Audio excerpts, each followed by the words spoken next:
Hello, and welcome to the Arizona Civics Podcast. In this podcast, we will share our journey of sustaining Arizona's interest in reforms to civics by collaborating with civic educators in our state and nationwide. This important work is being spearheaded by the Center for American Civics at Arizona State University.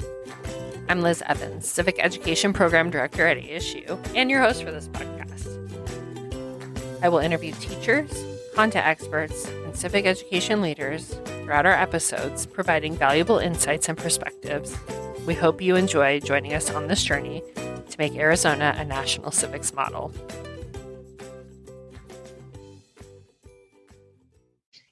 Welcome, everyone, back to the Rebuilding Arizona Civics podcast. I am one of your hosts, Liz Evans, and today we have a really special episode. We'll give you a little bit of background.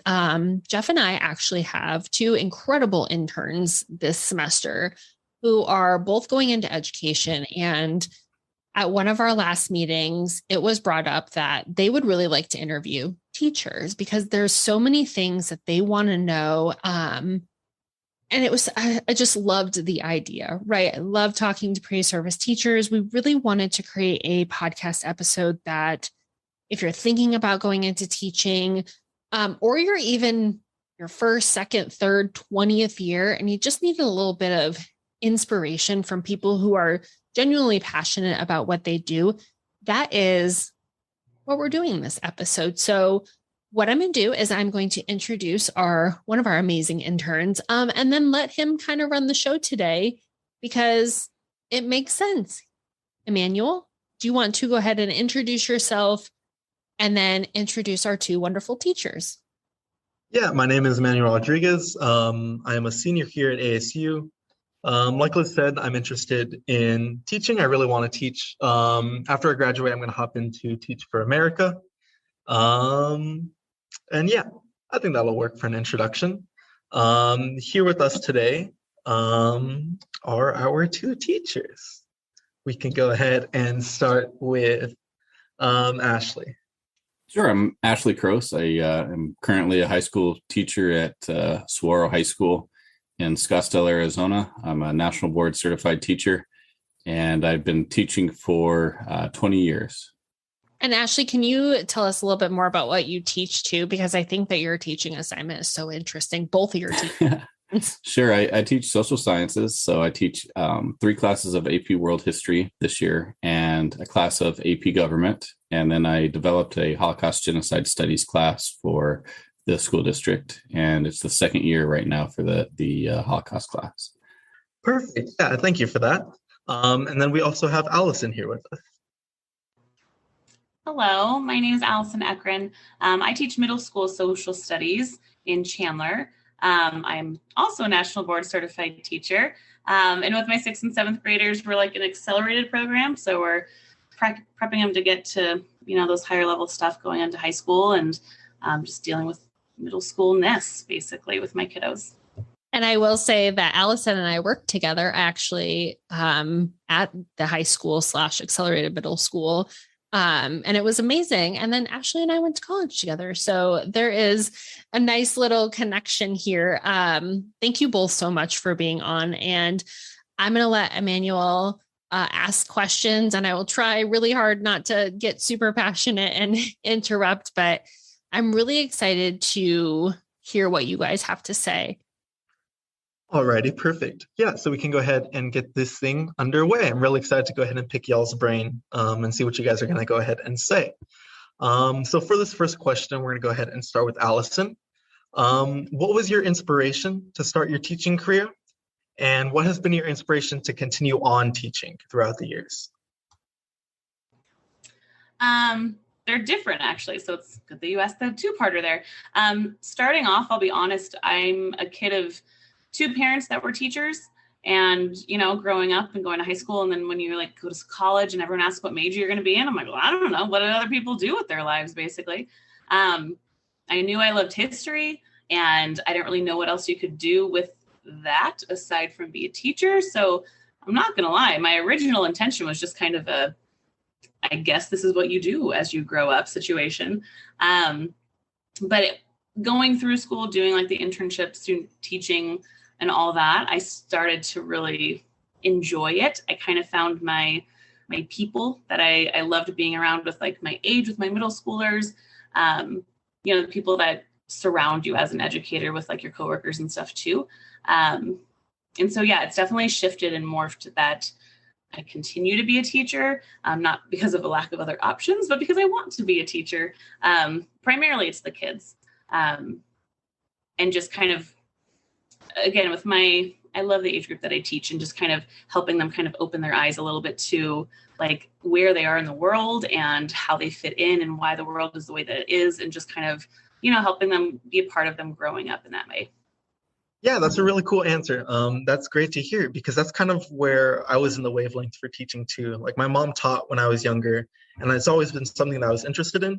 But I was like, I don't know about it. And then kind of as my college career has progressed, I was like, let's nail in on that, lock it in. And I'm really excited for it. Thank you for that answer. Hopping over to Ashley. Sure. My story is a little bit different. I don't have any teachers in my family, and I'm very much, or outside of the classroom, I'm very much an introvert. And I don't know, maybe Liz would tell you I was a very different person in college than I am today. And I would not speak to anybody outside of my friend's circle in college. And that has changed drastically over the years. And so going to college and declaring the education major, I was kind of scared. I didn't know what I wanted to do. Like Allison said, I loved history. I knew I loved history. And what was I going to do as a history major? And I got involved with a program at NAU, and they were offering this plan to go out to the middle schools, and it was through junior achievement, and you could teach econ to middle school kids. And I thought, well, I've never taken an econ class and I've never taught before. So why not? And I'm an introvert. So why not? Let's go teach some middle school kids economics. And I took a chance. I definitely out of my comfort zone, and it made all the difference. I learned so much from it. I loved being in the classroom. And I think the cooperating teacher at that time, didn't see me as somebody that had ever not been in the classroom. So I kept on asking advice, and she's like, just leave me alone and teach the kids. You're here just to teach the kids. And so I kept on asking advice. What can I do? Can I do this? Can I do that? And so it kind of really jump-started me getting more involved, and then going into student teaching. And so my inspiration really, I kind of just stumbled upon it. It's not, I don't know if I could say it was something that inspired me to say I was going to be a teacher. It's just something that I fell into that I loved. But that inspiration kind of changed over the years. And I can tell you that national board certification really inspired me to teach differently and to do better. And I'm a completely different teacher here in my 20th year than I was in my first 5 years, and even my first 10 years. And every year I continue to grow. And I attribute a lot of that to that self-reflection of that MBC process, that I knew I was having fun in the classroom, but I didn't know if my kids were learning. And so the MBC process showed me how to understand if my kids were learning. So now I challenge myself in that way. And so I guess the inspiration is getting out of my comfort zone and challenging myself. And I learned from that challenge, being uncomfortable. And then what has continued to inspire me is that challenge. And every year is different. Every day is different, whether it's COVID hybrid teaching, or whether it is being a first-year teacher or having a student teacher, or the different challenges each year. I find it fun. And if I can meet those challenges, and I kind of like that uncomfortable feeling, so that I can grow each and every day. Yeah, that's incredibly cool. You really jumped off into the deep end with that one, straight into that teaching with economics. I've kind of had a little slow burn. It's I've taught swim lessons, and I teach CPR classes right now. So I've kind of had that slow introduction, but you just went straight for it. It's really cool. I don't know. I don't know if I could do swim lessons. I don't like water, so I'll give you that. Water's great. It's lovely. All right, nice. So moving on, we're going to go ahead and ask Liz now. Same question. I'll go ahead and re-say it just for the people at home. What was your inspiration to start your teaching career, and what has been your inspiration to continue teaching? So I will say I'm not in the classroom right now, but I'm still teaching, I guess. My inspiration to start teaching is I was a second grader and was like, I'm going to be a teacher. And I am very type A, firstborn child, and that's what I did. But my degree is actually in elementary education with an emphasis in early childhood education. I did my student teaching in kindergarten and didn't like it. I loved the kids. I did not like the subjects. I didn't like kind of all that beginning stuff. And I entered the job market in 2003, and it was rough in 2003. And I actually had enough credits to teach 8th grade social studies and English. So I taught 3 sections of English and 3 sections of social studies. And once I started teaching social studies, I lit on fire. I loved it. And I loved it so much that the second semester of my first year, I went back and got a master's degree. Both my degrees are from NAU. And I loved it. I loved the middle schoolers. Kind of like Ashley said, like the challenge, right? Like none of my days were the same. And sometimes that was frustrating, but sometimes it was really exciting. You know, they'd ask a question and, you know, we'd get off. And then about year 11, I needed a change. And so I moved to a high school. I never wanted to be, and, you know, Ashley and Allison are both national board certified teachers, and so am I. And part of that is reflection. And for me, it was understanding that I don't want to teach 8th grade the rest of my life. I literally was teaching the same thing 6 times a day, every day. And I needed something different. I needed a challenge. So for me, that was AP government and politics.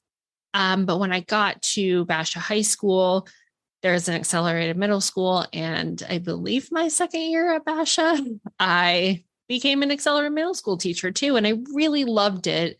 I loved the challenge of gifted and accelerated 8th graders, but also AP seniors, but then also on-level juniors. Again, it was just different. And I will say one of the things that really inspired me for the career path I'm at now was the 2016 election. Being an AP government teacher during that time was really hard. I burned out pretty fast. And I think that's though when it was like, what we do is important.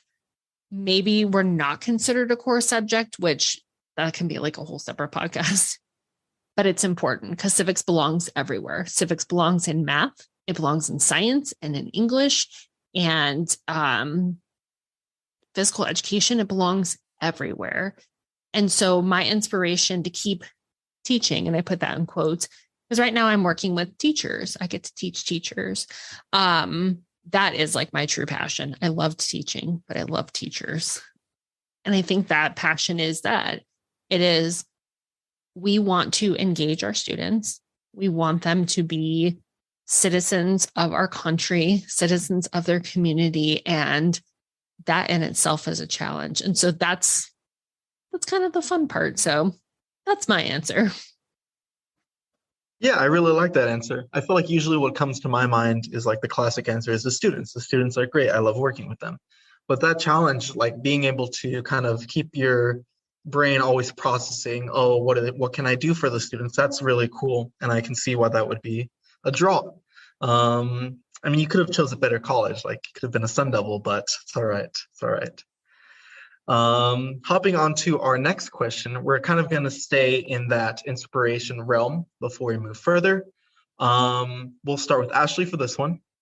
Do you have any childhood teachers that inspired you to teach, or who you maybe styled your teaching around? Yes, I can't say that I styled my teaching around them because teaching has changed so much over the past few years. And I'll tell you that early on when I was teaching, I was very much that person that would lecture a lot and my kids would be sitting in rows, and that's not teaching anymore. My kids are in pods and I don't lecture hardly at all. I can't tell you the last PowerPoint presentation or the slides presentation that I created. And it's all about them doing history and them doing. And I can tell you, before we get to my childhood teachers, my academic coach the past 5 years, he's the one that really opened my eyes to that. And he came in and he was like, you know what, why are you so tired at the end of the day? It should be the kids that are tired at the end of the day. They need to be doing the work, not you.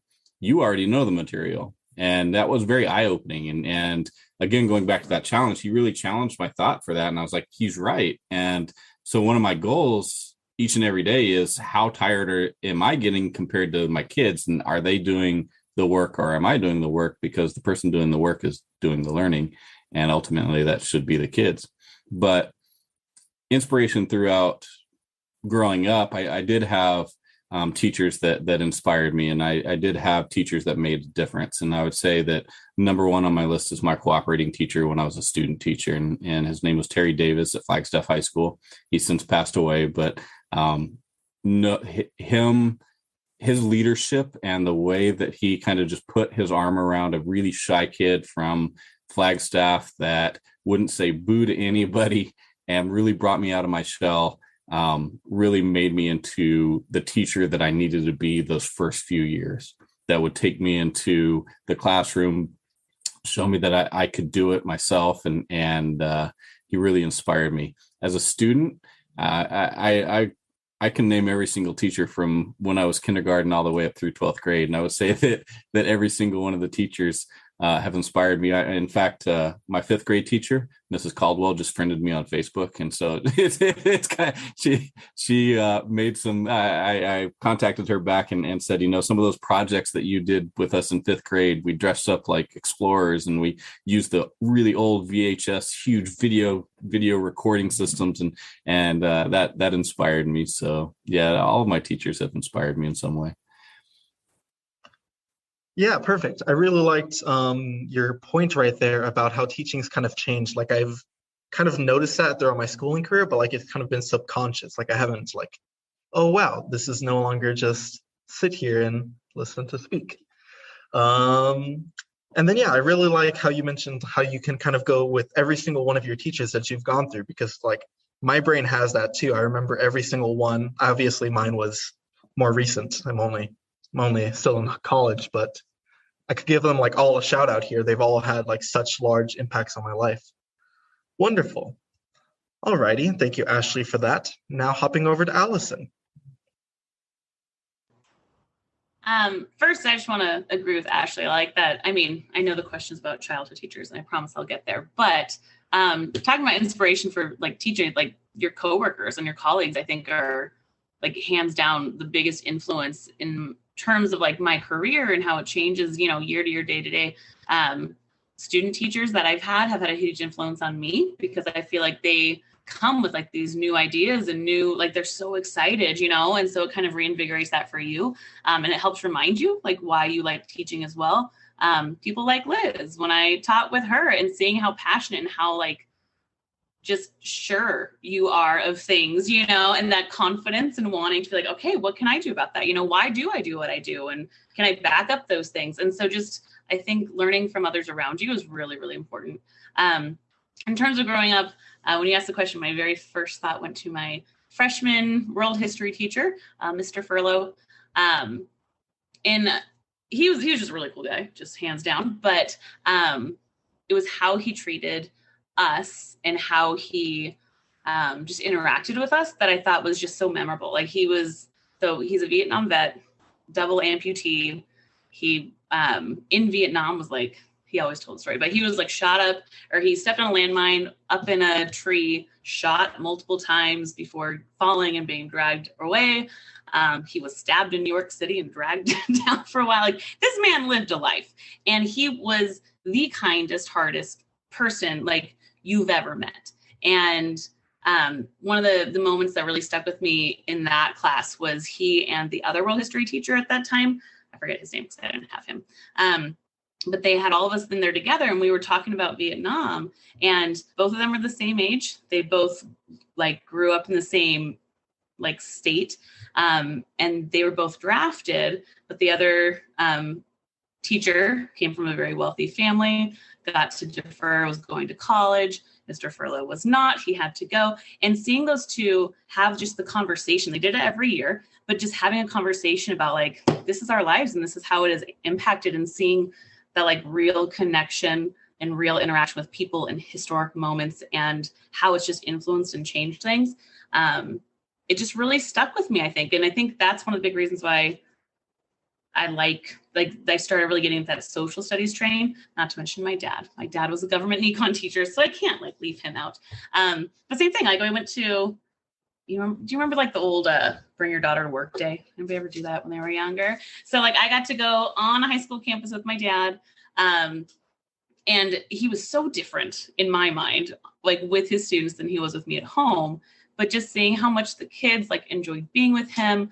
I remember we were learning about like econ about was it triangle scheme kind of situations going on there, and I was just like so interested in it. But I don't know, I know I'm kind of all over the place here, but I feel like the teachers that had the biggest impact on me really showed how much what they were teaching meant to them and kind of made that real world connection with it. And so it stuck with me. And then, like Ashley was saying too, I can name all of them. My favorite ones were the ones that made me, smile when I got there and made me feel like they wanted me in class that day. And, I feel like education and school is such a powerful place to make that happen for kids, that I just kind of wanted to live up to the other people that I saw in my life do that too. Yeah, that's really cool. And I can definitely get that kind of overall connection umbrella from what you were talking about, like both starting with your colleagues, what kind of bouncing off ideas with each other, or just communicating together with the students, obviously, or even like kind of, I'm going to call them extracurriculars. Thank you for that response. Rolling on to our next question. It's going to be, how do you tie your own interests or the interests of your students into your lesson plans to go ahead and either have yourself more engaged or your students, or I guess both? I actually just gave the kids a survey today about first quarter and how it went, and things that they enjoyed about class, want to do differently in class. And I mean, this group of kids, we had our first seminar last week and they loved it. And like half the comments were like, we want to do more seminars. I feel really smart when I can do that. I feel like I can say what I'm thinking easier when I'm speaking it than when I'm writing it or doing it another way. So, I'm incorporating that into it. Just trying to incorporate some of their interests that are there. I know my particular population of students has changed a lot over the years. In terms of just all sorts of different things. But I'm trying to make sure that as a world history viewpoint, there's so many things that we can hit, and trying to make sure that I am addressing cultures that I need to, and regions and religions that are more, like I said, like I see in my classroom, and then I know that the kids have a little bit more tie into, just trying to make sure that I am bringing all that in there as well. Just, more the well-roundedness, I suppose, of the topics that we cover, but then also how we approach it as well. Yeah, 100%. The topics alone, I think, are enough to catch different parts of students' brains. Like, oh, that is really cool. Let me go ahead and really focus in and get interested in this. This is cool. Wonderful. Hopping over to Ashley then. Yeah, I would say that I do try to tie my own interests and interests of my students into my lessons. Humor plays a big role in being able to laugh at myself, and I know it's probably going to get edited out, but Emanuel, your jokes and laughing, you got to keep that sense of humor when you're in the classroom, because you know what? There are going to be things that are going to go wrong, and if you can laugh at yourself and your students start laughing, those are the best days, I'll tell you. And so that when it comes to interests, I would say very much so, like Liz was saying earlier with government, I really got involved with the 2000 election, and that's when I was student teaching. And so it really spurred my interest into politics. And so I really got into teaching political science. And then it was also that summer that I went to Washington, D.C., and my mom took me to Washington, D.C. as kind of a graduation trip before I moved out and moved away. And we went to the Holocaust Museum. And that's kind of where the passion of Holocaust education came from. I went into the museum. We spent 3 hours there, I think. And there was so much that I didn't know and that was never taught to me in school. And I was like, why hasn't this stuff ever been taught to me? And why am I just finding out about it now? And that kind of just planted a seed. And I can remember I went to the bookshop there and I spent like $400 at the bookshop there. And there was so much stuff they had to ship it back to me. And I still have some of the posters hanging up in my classroom and stuff. But and everybody there was so welcoming to teachers, and they gave lesson plans and all kinds of stuff. And I was like, holy cow, so this is what teaching is about. And it really like was something that planted the seed of interest and curiosity.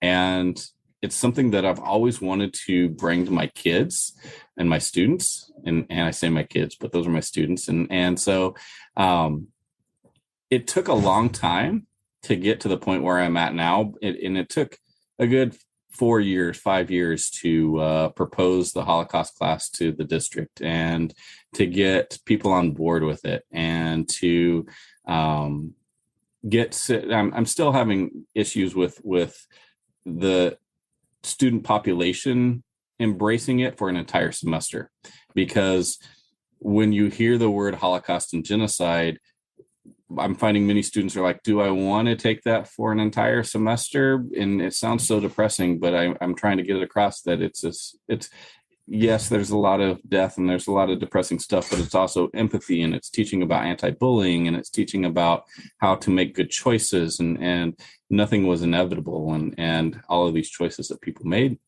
And so I'm slowly building the student population up. And so that interest was really strong with me. And so that's how I really took that interest to the student population into my district to create the Holocaust genocide class. And then with my student interests, it is important for me to understand who my students are, know where they come from, and then try to implement that in the classroom. And I will give you an example that happened today. In my world history class, I know that one of my students' families they fled Iran in 1979. And with the current events that are happening right now in Iran, we really delved into the choices that people are making and the laws behind those choices and what's going on in Iran, because that's her family. And because that's one student's family, many other students in the class were really into it because they have empathy for that student and the empathy for the family and where they're coming from. And so it's very important to understand the interests of the kids and who the kids are, to bring those into your lessons so that people can connect. That was a really long answer, wasn't it? I'm sorry. No, it was great. There's definitely a whole lot to unpack over there. I guess kind of emotions, I guess, would be the one word that I would use to go ahead and describe that. Starting with humor, like keeping people engaged. I'm in charge of overseeing the lifeguards here at the SDFC. That's ASU's gym. And so I'm in charge of their trainings. And so I try to keep them engaged with that humor, keeping them paying attention on all that, especially because we're all around the same age. And since we're on that topic, I'm just going to go for another joke. We're going to redeem ourselves. Every day. So my mom taught at the high school that I went to. So for her, every day was take your child to work day. But yeah. See, look at that. You have redeemed yourself. There we go. Anytime you can laugh at yourself in the classroom is the best, I'm telling you. I need a little gold star for that. Let's see. Really quick before you go on, Emanuel, I'm sorry to interrupt you. That's what I would like to say, because I know these two teachers. Mm-hmm. One of the big things Ashley brought up, and I actually started to get teary when you were telling that story. Empathy, like teaching kids empathy is a huge part of what we do as civics teachers. And it's a huge part, I think, of what the general public doesn't understand that teachers do. They think that teachers come in, they do their lesson plans, they grade, they go home. But I think that both of you gave incredible examples of the other things. It is empathy. It is teaching kids to do things that make them feel smart and that give them, a reason to come to class, and they're so excited. And I needed to interrupt and say that I'm absolutely bursting with you two on this podcast. And I'm so glad that Emanuel gets to hear this. And I'm so glad that future teachers get to hear this, because I genuinely am just so proud to know the both of you. And I just needed to say that. So excuse me while my mic is off and I'm over here getting teary, but it's Liz, that's one of the big things that was lost during hybrid teaching is it was so hard with so many dark screens or black screens and all their names, and you couldn't empathize with black screens and you couldn't see people's faces and you couldn't reach out and you couldn't touch people, and it was a huge loss. I mean, people talk about learning loss. It's really learning not attained, but what was lost was that human connection. And we're still trying to build that human connection back. And I see it with my own daughter and I see it with my kids every day. And that's one of those challenges. And it's one of the cool things about being back in the classroom. Yeah, the empathy thing is 100% huge. I currently have a professor now. I had her last semester. And at the start of every semester, she goes up to the individual student and like says your first and last name is like, this is you, correct? And that's the start of every single class she does that. And like, that's pretty, I've not had that in college at all. And it's just like incredible because it's both just like, oh, you're invested in me. Like, even if this isn't like my favorite subject, like I know that you're caring. I want to do good for you. I want to go ahead and learn. And like, it really, really drills it in and helps all of education, I feel like. You also called them your kids. And again, that follows into our next question. You're building these connections with these students. This question is going to be for Allison. You're building these connections for your students throughout that whole year, but after that year, they're out of your class. So what does it feel like to watch your students grow in your class? And what does it feel like to have them come back and visit you even after your class has ended? Well, this is one of my favorite things about where I teach and what I do, because I get my kiddos in 6th grade and they go all the way until they're seniors. And last year was actually my first year teaching at this particular school in 7th grade. Those kids graduated last year and I got to see them like be graduation speakers. They were, NJHS presidents. They do so many cool things. And I get to see it because I'm there. They still come back and visit. I had an email today about she's a junior now, but she wants me to be a club leader because their club sponsor can't do it anymore. And I'm like, a junior, like, I don't know if I can do that kind of thing, but it's just nice that she still thinks of me. But I mean, I start with like my kiddos, they're babies. When they come onto campus as 6th graders, and I mean, like what Ashley was saying about with especially the last couple of recent years, they are sorely lacking in just those, social skills and self-help, problem solving, those kind of things. So, I mean, we practice obviously our social studies and their reading and math and all those deals, but we help prepare them to be like real people. We say that, by the time they're, 7th graders, they're just so much more, they advocate for themselves and they are more confident in what they know and what they don't know. And just seeing that growth as a person, as in addition to as, historian or thinker or whatever it might be, is really, really fun to see. And then, like I said, just the privilege of where I work, I get to see them go into, as high school, they get to specify what they love a little bit more. And I get to see biomed things and, culinary, and they do all sorts of things. And just to see them grow as people and realize what their passions are, and to know that I kind of helped figure that out a little bit, is really nice. My last thing, then I'll stop talking. I had an email a couple weeks ago from a former student. I had him in 7th grade. He's a freshman now doing AP World, which is a beast of a class, if you guys remember or know. But he sent me this email, and he was a kid that loved him. I had him in student council. We did a lot together. It's my cat walking across the screen, don't mind me. But he was always the one that would have no problem, pointing out, like, I think that we could do this better. And he, felt confident enough to say those things. Wonderful. But, he had a lot to say. And so I got an email from him. The tagline was just a thought. And I was like, oh, man. So I opened it up, and the email was lovely. It was all like, as a freshman, he decided he wanted to go back and email me and say that he thinks that the way that I teach and the way that I approach it, he totally sees how it's going to help him in AP World. He said, like, I always felt wanted and supported and safe in your class. And he just went, like, it was a moment for me to have that, like, knowing that what I hope is happening when they leave my classroom, and the impact that I hope that I feel, to be able to see that actually play out and have them affirm that with their own words was pretty special. So roundabout way of saying that it's a pretty special thing to see kids grow up and to see that actual change in all areas of their life. Yeah, the teacher side of it sounds so incredible. My gosh, that email, I don't know how you made it through it. You probably had to take like a couple tear breaks in between every single one. That's so nice. And then having that, just the opportunity to be with them from sixth grades, right? From 6th to 12th.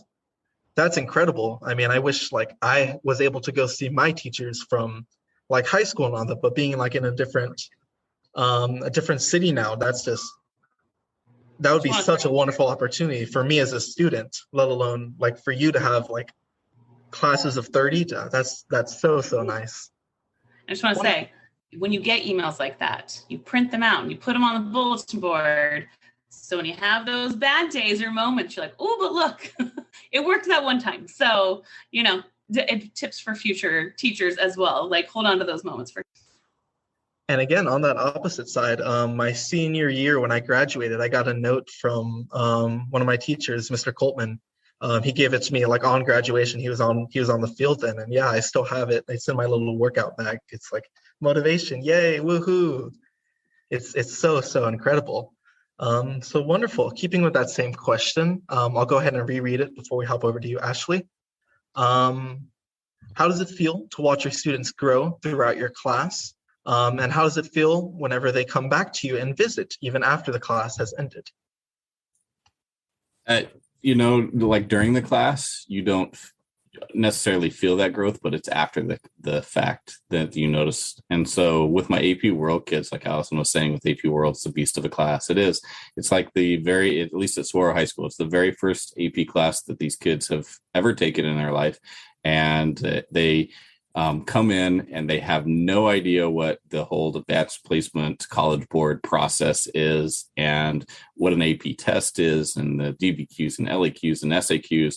And they have their big eyes and they think they're going to succeed on this very first test. And then they are so shocked at that very first test and they have such like low grades. And I feel so bad for them. And I really, really like build it up that, hey, we're doing test corrections and this is the learning process. And you can tell that they have never, these honor students, these gifted students, they have never received a grade like this ever in their life. And they're just panicking. And so I don't know if I'd use the word fun, but it's a fun process after the fact, because you get to see that growth from a very like dejected student to getting a 5 on the AP exam in just a few months. And then you remind them and you say, well, with that first test, you can remember that first assessment, you can remember how you felt. And then look, now you got a 5. And so for me, with my students, I've started bringing back students that I've had in previous years after that first test, just to build up their confidence. And then they tell the story, hey, I got a 30% on this test and I got a 5 on the AP exam. You just have to trust Mr. Crose and we'll get there. And so being able to see that growth is amazing. And I think with the AP program, you see that growth very quickly. With my on-level kids, it takes a lot longer. And sometimes it's not as pronounced. And you see that growth later on. And you get the emails like Allison said, and it's really, I'll give you an example. 2 weeks ago, it was just a rough week, and you're going to have those rough weeks and you're going to be really down. And it was Friday night and it was 9:00 at night. And I get an Instagram message, and it was from a government student that I had. And he said, hey, Mr. Crose, I'm in Washington, D.C. I go to George Washington University. I remember the story you told about this penny at the Lincoln Memorial, and I went and found it. And he went and found this plaque, and he sent me a picture of the plaque. And I mean, that just, look, I'm getting teary-eyed. It just totally erased the entire week of pain and everything and it was like, it's not worth it. So, and now it's all worth it. And you don't need to worry about all that stuff because it doesn't matter, because look at these seeds that you're planting, and they're growing and they carry on, and sometimes you don't know, but those nice little notes are excellent. I will add on to what Allison said. I still in my closet have the letters my kids wrote, or like I have my second hour in 2019 gave me a jar that said, "Why we love your class." And they're just little notes. And I would do that when I'm sitting at my desk, I'm crying. It doesn't matter how long you've been a teacher. You will have days where you're like, I'm awful at my job. Why am I doing this? You have those days, but those are the times where you pull that stuff out. And I actually have a funny story. I work at ASU now. And I was ordering something, and one of my former students works at the print shop. And he was like, hey, and it was just like fun back and forth. And I've run into former students on campus, and it is students. If you are listening, if you have a teacher that's inspired you, send them an email, send them a note, even if it's something small and you don't think they remember you, they do. Those are the kinds of things that relight that fire, right? That the times where you're like, I'm burnt out, I can't do this anymore. Those little things are what relight the fire. So I just wanted to add that, because words are very powerful. And anytime you think, again, well, my teacher, they won't remember me, they won't care. Yes, they do. And yes, they do very much care. And it makes us feel like rock stars when you see us in public and you scream out our names. You're like, yes. It's a running joke with my family now that everywhere we go, after 20 years of teaching, you have a lot of kids, and wherever we go, you see students and they call out your name, and it's so much fun.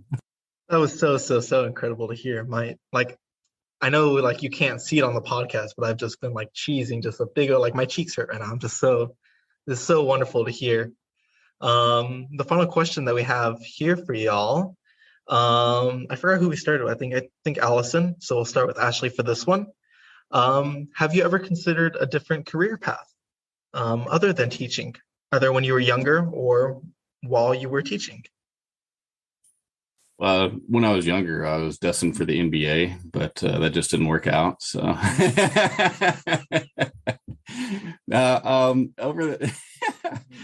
over the years, I have not. I mean, I love the classroom so much that that was my place to be. Like I said early on in the podcast, that it was definitely not me when I was a younger me, and I grew into something that I love, and every day I love it, and there's something different every day to love about it. It has its challenges, but you look back, and like I said with the previous story about the kids sending notes, it's all worth it when you get those. Recently, through different things that have happened over the past couple of years, whether it was some Teacher of the Year stuff, or it was I'm involved with AZ K-12 Center a lot, and it has opened my eyes to teaching teachers, like Liz said. And it's really, I've started considering, well, maybe I could make a bigger impact if I'm teaching teachers. And if I'm successful with the Teacher of the Year, the semifinalists, and then Charos and all of the Teacher of the Year stuff, well, maybe I can take that and I can give some of that knowledge to pre-service teachers like you, Emanuel, and inspire you guys. And then I could affect a larger group. And so over the past summer, over the past year, I've been getting involved more in a lot of different PDs of teaching teachers, and I really like it. And so I don't know what the future holds. We'll see if teaching teachers is in my future or the classroom, but I'll love either one of them. And it's fun to plant seeds, whether it's a pre-service teacher or student learning civics or Holocaust or AP World. But we'll see. I don't know. Never give up on that dream either. That chance to still be an NBA star, it's still there. Maybe they'll have a lockout or something. Just hop in. My knees say different. So. Wonderful. All righty. Yep. Hopping over to Allison. Same question. I don't know. My friends and I have been saying, like, this is what a midlife crisis feels like when you're like, I've been teaching for 15 years. Do I have another 15 years in me, kind of thing? And I think I do. I I agree with what Ashley and like Liz even said too, that I feel like once you kind of reach a certain point in your teaching career and you start doing things like NBCT and getting more involved in like outside of just your classroom, because your first couple of years, like you're just, struggling to survive in your classroom basically. But once you kind of go out to other things, there are so many ways to have an impact and still be involved and still do what you love, but to see like if there's other ways to make that happen. So honestly, I don't know. I'm currently getting my master's right now, and it's in educational leadership. Do I think I ever want to be an administrator? I don't know, because I feel like it takes away the fun of what I love. But like it's an option. It's there. Like maybe I consider strongly being a counselor for a little bit. Where, you can still have that influence and that connection with kids, but in a little bit different way. So the answer is, I don't know. As of right now, I have no further kind of plans to do anything. And as I said, when I was little, I don't know what you do. Like, you can be an astronaut, a nurse, a police officer, and a teacher. Isn't that like the rules of what you can be when you're little?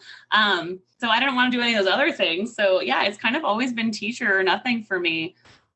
But there's other ways to be a teacher than just a classroom. And so, yeah, I'm kind of looking and exploring and seeing maybe one day. But for right now, I'm happy where I am. I always took firefighter to be in that list too. But yeah, the wonderful answer. I mean, there's so many different options that you could go ahead and hop into, or just stay as a teacher. I mean, it's wonderful, and you seem to be loving it. And so I guess there's no reason not to keep on teaching. Before I pass it over to Liz, I want to go ahead and first of all say thank you to both of you. I mean, again, you guys are able to see my smile the entire time, but I've just been so happy, and like I'm tense. My muscles are tense just because I'm so happy, and so like I'm gonna be like, I feel like I'm gonna be sore after this just because I'm so overjoyed from it. And again, I wanted to go ahead and like thank all of my past teachers. I could name again all of them, from like starting with kindergarten, like with Mr. Crose, or like all the way up to like my final class as a senior. I only had 3 classes. I had Mr. Ingram for math, who also taught me freshman year. I could name every single one of them, but I always feel like if I name like one, then I'm like, oh, that doesn't mean like the others aren't noteworthy. I'm just like, there's so many of you, but you are all so wonderful, and you've all just left such a big impact on my life. And my mom still works at my high school, so I'm going to, once we finish this, I'm going to show it to her and have her give it to all the teachers at COFA, shout out. And I'm hoping that they all love it, because this has been just so wonderful. And again, I'm so smiley and giddy, and I hope that they can hear it in my voice. Just thank you to all 3 of you and all of them for all they've done for my life. And just thank you. This was great. Passing it on over to Liz. Yes. And I reiterate that I think we often hear horror stories, and, students in college right now are told, you don't be a teacher, but I will say the 17 years in the classroom made me the human being I am, and the ability to continue in education, again, in a different capacity, is huge. So Ashley and Allison, I can't thank you enough. I am like Emanuel, over the moon right now. I'm going to float downstairs when we're done with this, because I'm so grateful. I'm grateful for what you do for civic education, what you do for students in our state. So thank you very much. And I will, friends who are listening, we talked a lot about National Board Certification. There's a lot of things we talked about. So please make sure to check the show notes and reach out if you have any questions. Again, thank you. And we can't wait to talk to more teachers.